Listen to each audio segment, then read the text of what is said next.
Hi, welcome to the channel. Today was the first day of the 10th chapter, that is, Get the Action Habit. Let's start. Here's something leaders in every field agree on. There is a shortage of top flight, expertly qualified persons to fill key positions. There really is, as the saying goes, plenty of room at the top. As one executive explained, there are many almost qualified people, but there is one success ingredient often missing. That is the ability to get things done, to get results. Every big job, whether it be operating a business, high level selling, in science, the military, or the government, requires a mind who thinks action. Principal executives looking for a key person demand answers to questions like: will he do the job? Will he follow through? Is he a self starter? Can he get results? Or is he just a talker? All these questions have one aim: to find out if the fellow is a man of action. Excellent ideas are not enough, and only fair idea acted upon and developed is 100% better than a terrific idea that dies because it isn't followed up. The great self made merchant John Wanamaker often said, nothing comes merely by thinking about it. Think of it. Everything we have in this world, from satellites to skyscrapers to baby food, is just an idea acted upon. As you study people, both the successful and the just average, you find they fall into two classes. The successful are active, we will call them activationists. The just average, the mediocre, the unsuccessful are passive. We will call them passivationists. We can discover a success principle by studying both groups. Mr. Activationist is a doer. He takes action, gets things done, follows through on ideas and plans. Mr. Passivationist is a don't-doer. Don't. He postpones doing things until he has proved he shouldn't or can't do them, or until it's too late. The difference between Mr. Activationist and Mr. Passivationist shows through in countless little ways. Mr. Activationist plans a vacation, he takes it. Mr. Passivationist plans a vacation, but he postpones it until next year. Mr. A decides he should attend church regularly. He does. Mr. P thinks it's a good idea to go to church regularly too, but he finds ways to postpone acquiring this new habit. Mr. A feels that he should drop a note to someone he knows to congratulate him on some achievement. He writes the note. Under the same circumstances, Mr. P finds a good reason to put off writing the note and it never gets written. The difference shows up in big things too. Mr. A wants to go into business for himself. He does. Mr. P also wants to go into business for himself, but he discovers just in the nick of time a good reason why he had better not. Mr. A, age 40, decides he wants to take up a new line of work. He does. The same idea occurs to Mr. P, but he debates himself out of doing anything about it. The difference between measures activationists and passivationists shows through in all form of behavior.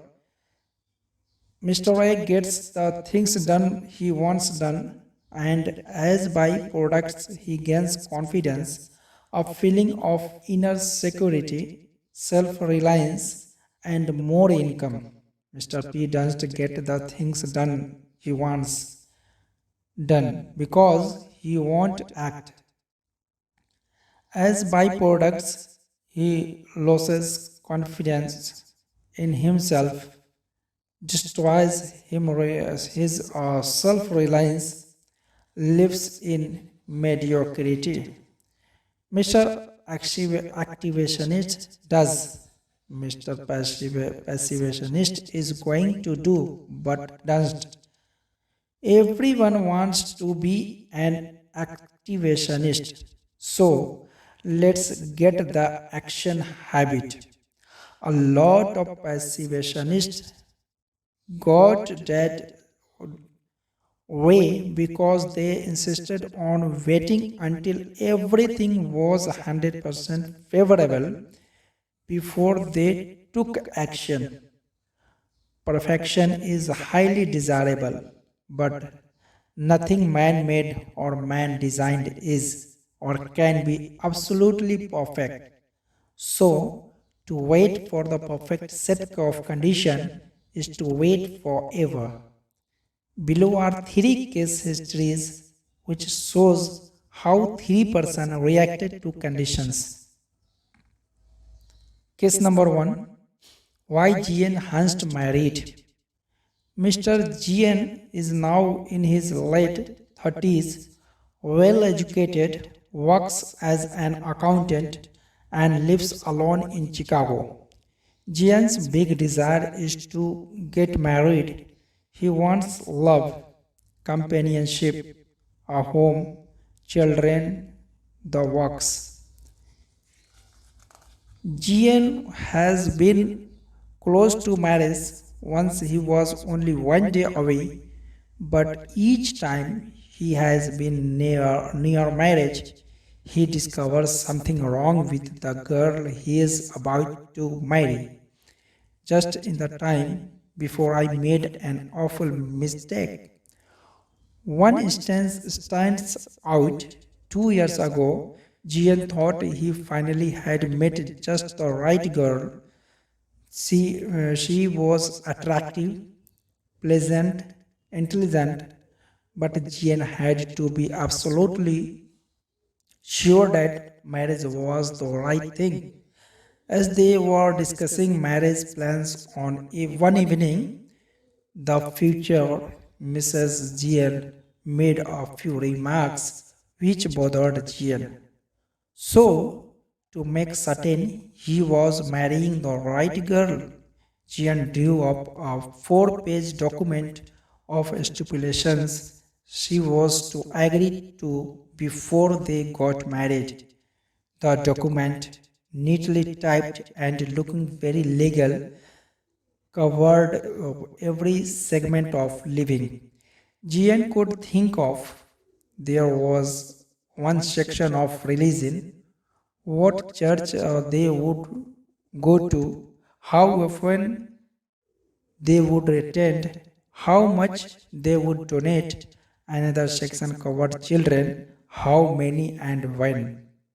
In detail, Gian outlined the kind of friends they would have, his future wife's employment status, where they would live, how their income would be spent. To finish the document, Gian devoted half a page of listing specific habits the girl must break or must acquire. This covered such habits as smoking, drinking, makeup, entertainment, and so on.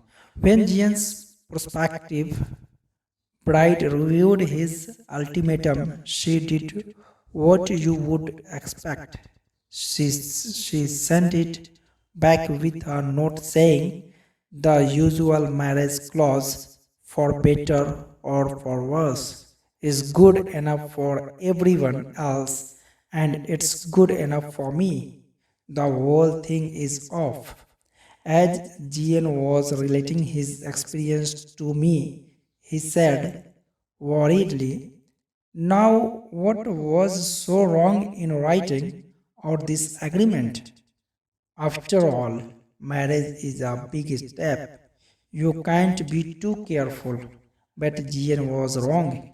You can be too careful, too cautious, not only in planning a marriage, but in planning anything in the world where things get done. The standards can be too high. Jian's approach to marriage was very much like his approach to his work, his savings, his friendships, everything else. The test of a successful person is not an ability to eliminate all problems before they arise, but to meet and work out difficulties when they do arise. We must be willing to make an intelligent compromise with perfection test. We wait forever before taking action. It's still good advice to cross bridges as we come to them. Case number 2, why GM lives in a new home. In every big decision, the mind battles with itself to act or not to act, to do or not to do. Here's how one young fellow elected to act and reaped big rewards. Jam's situation is similar to that of million other young men. He is in his 20s, has a wife and child, and still has one modest income. Mr. and Mrs. JM lived in a small apartment. Both wanted a new home. They wanted the advantage of more space, cleaner surroundings, a place for the youngest to play, and a chance to build up an equity in their own property. But there was a hitch to buying a new home, the down payment. One day, as GM was writing next month's rent check, he became very disgusted with himself. He observed the rent payment was as much as monthly payments on a new home. Jim called his wife and said, how would you like to buy your new home next week? What's got into you? She asked. Why make jokes? You know we can't. We haven't even got the money for the down payment. But Jim was determined. There are hundreds of thousands of couples like us who are going to buy a new home someday, but only about half of them ever do. Something always comes up to stop them. We are going to buy a home. I don't know yet how we will raise the down payment, but we will. Well, next week they found a house they both liked. quite unpretentious, unpretentious but nice for $1,200 down. Now the obstacle was to find a way to raise $1,200. JM knew he couldn't borrow it through the usual channels, for this would encumber his credit so that he couldn't get a mortgage for the sale price. Where there's a will, there's always a way. Suddenly, GM got a brainstorm. Why not contact the builder and work out a private loan arrangement for $1,200? This GM did. At first, the builder was cold to the idea, but GM persisted. Finally, it was agreed. The builder would, in effect, advance GM the $1,200 to be repaid at $100 a month plus interest. Now all GM had to do was to find $100 a month. Mr. and Mrs. GM sharpened their pencils and figured out a way to cut expenditures $25 a month, but that still left $75, which GM would have to raise each month. Then James got another idea. The next morning, he went in to see his boss. He explained to his employer what he was doing. His boss was glad to learn that James was going to buy a new home. Then James said, "Look, Mr. T, to work this deal out, I have got to earn at least $75 more each month." "Now I know," GM continued, "you will give me a raise when you feel that I deserve it. What I want now is just a chance to earn more money. There are some things around here that could best be done on weekends. Will you make it possible for me to work then?" The employer was impressed with GM's sincerity and ambitions. He proposed the way for GM to work 10 extra hours each weekend, and Mr. and Mrs. GM moved into their new home. Number 1. The resolution to take action ignited James' mind to think of ways to accomplish his goal. James gained tremendously in new confidence. It will be much easier for him to take action in other major situations. 3. James provided his wife and child the living standard they deserve. Had he waited, postponed buying the house until conditions were perfect, there is a real possibility they never would have owned a home of their own.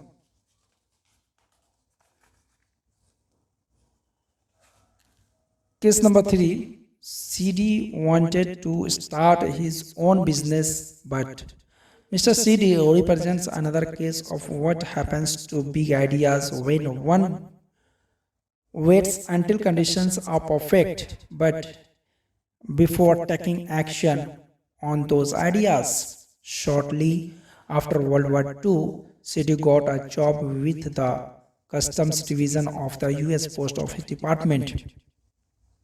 He liked his job, but after 5 years, he became dissatisfied with the confinement, regular hours, low pay, and the seniority system with its relatively narrow chances for advancement. Then he got an idea. He had learned a great deal about what it takes to be successful importer. Why not set himself up in the business of importing low-cost gift items and toys? CD knew many successful importers who didn't have his knowledge of the ins and outs of this business.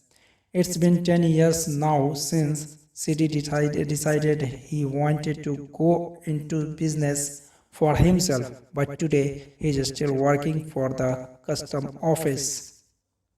Why? Well, every time CD was just about ready to cut loose on his own, some things happened which stopped him from taking action. Lack of money, economic recessions, new baby, need for temporary security, trade restriction, and more excuses all served as reasons for waiting, for postponing. The real truth is that CD let himself develop into a pessimist. He wanted conditions to be perfect before he took action. Since conditions were never perfect, CD never took action. Okay, we will start in the next session. If you are new on the channel, subscribe the channel and press bell icon so that you will get notification about new video upload. Thank you so much.